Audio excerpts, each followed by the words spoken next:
Steve Basic Architect. Yeah, welcome back.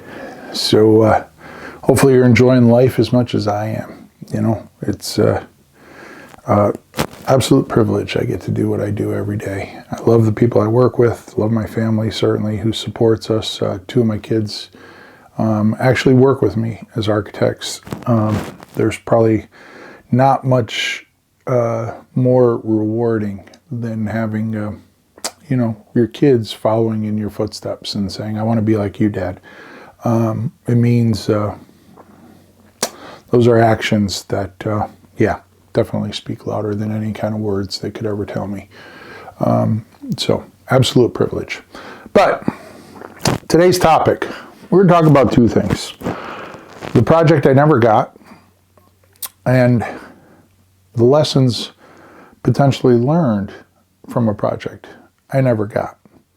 So I got a call years ago, come out and see this house. They want to do a major renovation. They said there's some things that were some bad decisions from 70s, 80s on this house that we probably want to change. And after seeing it, certainly agreed with them. But, you know, from the front of the house, it's somewhat of a contemporary, almost like a Colorado type mountain house here with some exposed beams and stone face and single sloped roofs. Pretty unassuming, just nice looking house on the street, nothing.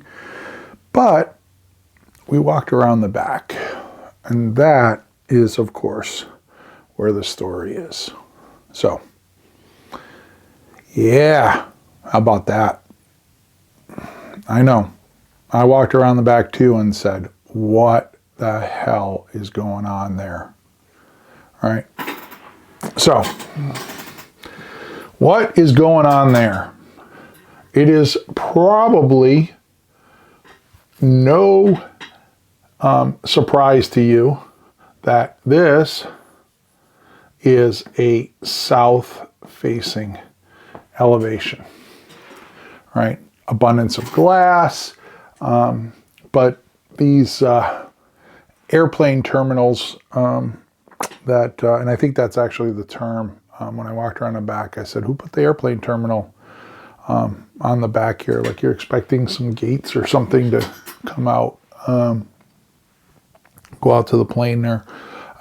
But what I came to realize, and this is pretty interesting unto itself, this space, right? You can see there, see how these windows are sloped in opposition to the roof line? Well, that's because this room was pie-shaped. Just like that. And that room, believe it or not, which is crazy,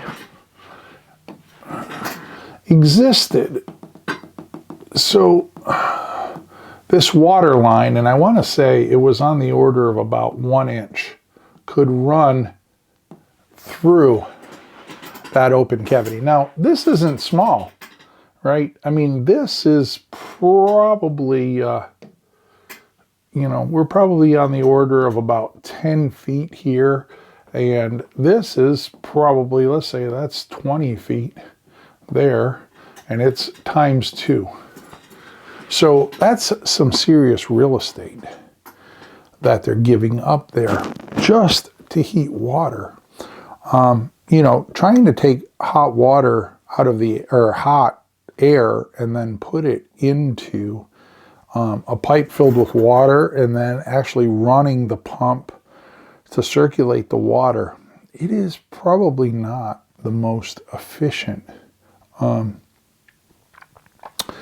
means to get hot water. And this certainly isn't the most efficient means of using a house's square footage to use a system that probably is not a very good one. So it's, you know, the thing about it though is, and that I do like, is not the fact of that it necessarily failed, but the fact that somebody was willing to take an idea and bring it to life and attempt to make it real. Now, I'm sure in part this was somewhat successful. I think by today's standards, we'd look at it and say, man, this thing is a flop. But, you know, I go through and have been doing this a very, very long time, on the order of, 30 plus years. And I tell people that, I can go through my career and I can see there's a lot of places, and I call them stepping stones, right? Like, they're not the solution. They aren't. But they're a means to migrate towards a solution. So back in the, 70s and 80s, there were a lot of these kind of solar houses, and you put all of this glass here, and you could see there was some very marginal shading device there and there. There's a little overhang there and there. And all of this glass, the heat just bearing down in there, right? Inside that glass, just inside that wall, was an absolutely horrible condition. The insulation in that wall and the insulation of those windows was probably horrible too. So during the day, you could get a lot of nice sunlight in there, but guess what happens? Sun goes down and all of that heat comes right back out, because it's a pretty poor performing wall. So you're not really, you're using the heat while it's active, but as far as a passive system, it's really not working that well. And I know some of you are thinking, okay, they probably had a big old concrete slab on grade there that they were filling up with heat during the day. Yeah, there was. But, in talking to people who are much smarter about heat transfer and such than myself, putting the heat into that slab and then pulling it out of that slab is a very, very slow activity, right? And one that probably moves slower than the sun moves across the sky. So at some point, the sun and our daily cycle of, light, sunlight, heat versus darkness, no heat, moves faster than our ability to store it in that large mass of 4 inches. I know Joe, Building Science Corporation, Joe Stieberg, he would say a lot of people think, oh, you want to do a 4-inch slab, but it just takes forever to get the heat in and out of that. You're better off having a wall inside this wall and having 2 layers of gypsum board on it. At least then you can put heat into it, but you can get heat out relatively quick. So you're migrating the idea of thermal mass closer to the timed natural cycle of the sun moving across this particular site, right?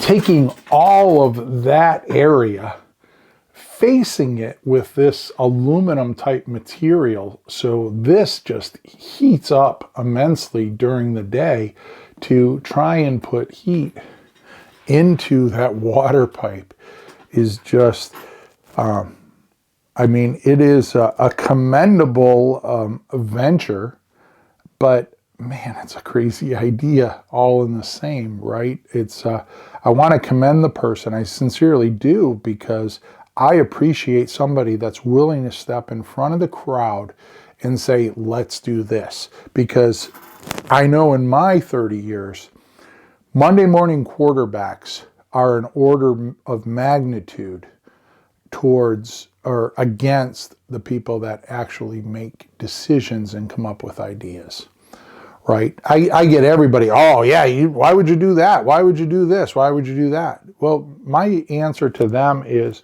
where were you when we were making these decisions, right? And some of them are. I've worked with energy consultants where I give them the set of drawings and then we build it and this and that. And then they're like, well, you really should have detailed this way or that. And it's like, really? You had the drawings 4 weeks before construction. And you chose not to say anything, but now you're going to come out here and in front of the client, you're going to tell me what we should have done, right? Yeah, Monday morning quarterbacking is certainly doesn't strike me very, very well. And I'll call you out on it if you're going to try and play that game with me. But again, like I said when we started out on this video here, it's the learning curve, or those stepping stones. We need to do them. We need to do them.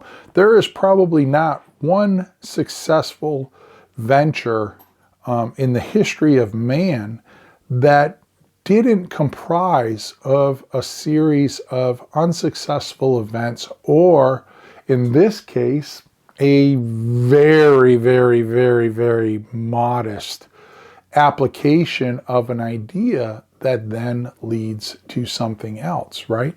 Because shortly after this, I don't know, within, I would say 15 years or so, Passive House was introduced to the United States.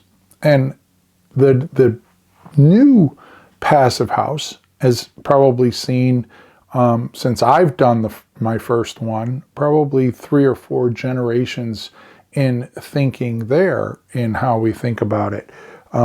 So, we're probably, the latest Passive House I did is probably, I would guess, maybe 10 generations removed from an idea like this.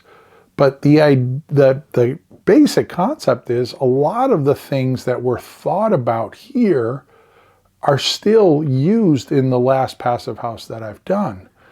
The reality is that we've learned a bunch of things along the way and made slight modifications so that we don't end up with this type of system anymore, because there's an awful lot of resources and building expenditure here to get a result of hot water.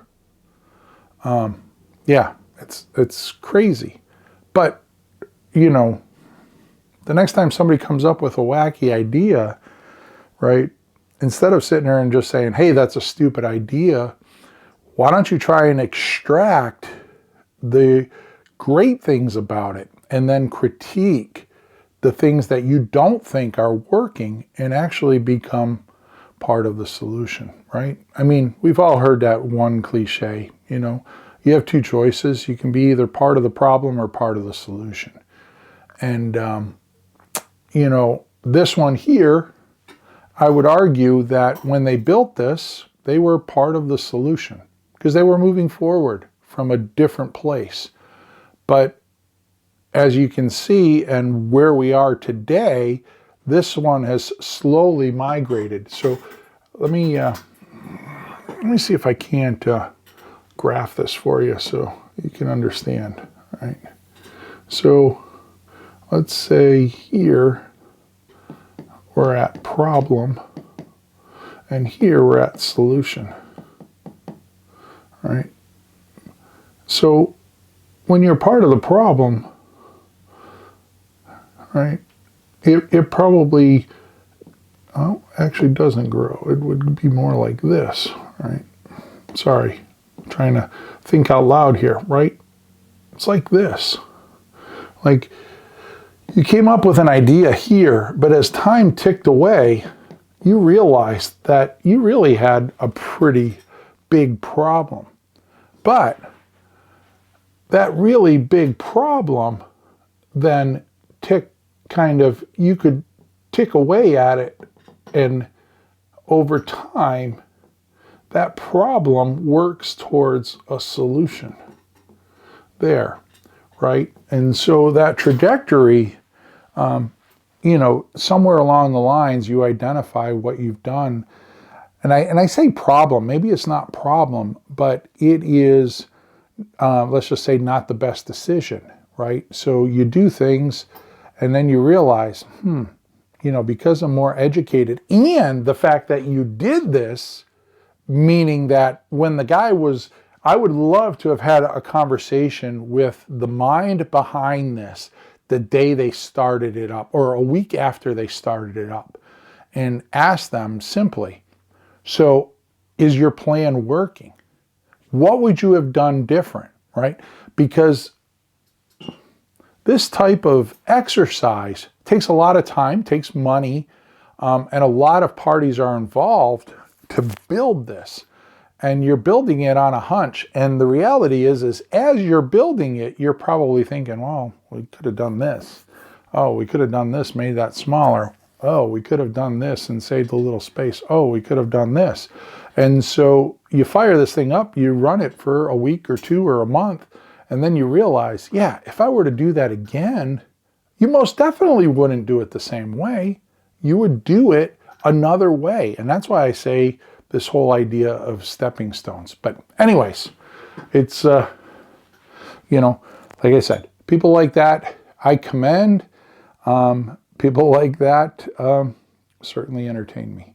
But those conversations, believe me, are certainly worth having. So anyways, go out there, have those fun conversations. Until next time, I'm Steve Basic, architect. Long live our buildings.